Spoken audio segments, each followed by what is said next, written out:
I think it comes down to kind of translating or bringing an understanding to someone about something that maybe seems so foreign, something that seems so hard or impossible, and to simplify it and to give them something. There's something, I don't know, I get some kind of reward out of that, you know what I mean? Not, monetarily or anything like that. It's a self-gratification kind of thing to kind of help somebody on their way.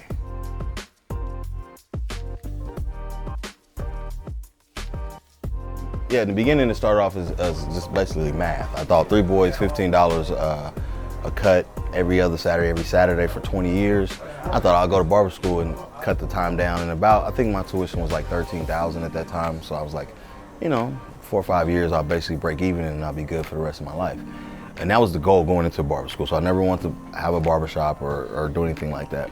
But then when I got into the program and started cutting, I really started seeing kind of the passion other people started having for it. And when I came back and I got my license, I was like, I wouldn't mind going back and kind of like teaching a little bit more than kind of what I felt like I got a little bit. And so then it developed into wanting to teach.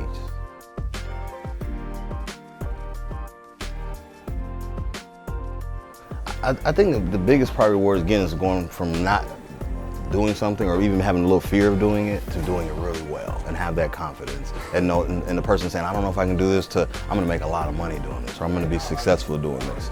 And so I think that's, for me, again, that's the translating or getting them from the unknown to the known, and then being able to be successful in that. Because that's kind of what we're all looking for, something that we can do that gives us an avenue to express, ourselves and stuff.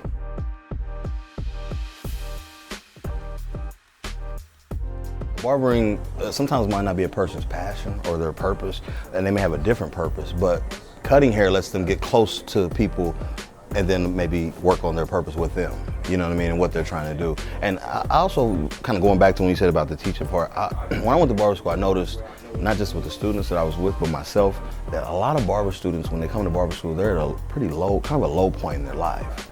And so I feel like with barbering, it gives them a tool, something that they can be confident about, right? And it's a skill that they can apply universally, and they can take that and they can take that skill, build their confidence, which kind of sometimes builds their ideal self-worth, right? Which puts them on a platform where then now in society they can compete, right? Maybe they're not a banker or they're an engineer, but they provide a service that people see and that people appreciate, and it gives them that, kind of like I said, that reflection of self-value.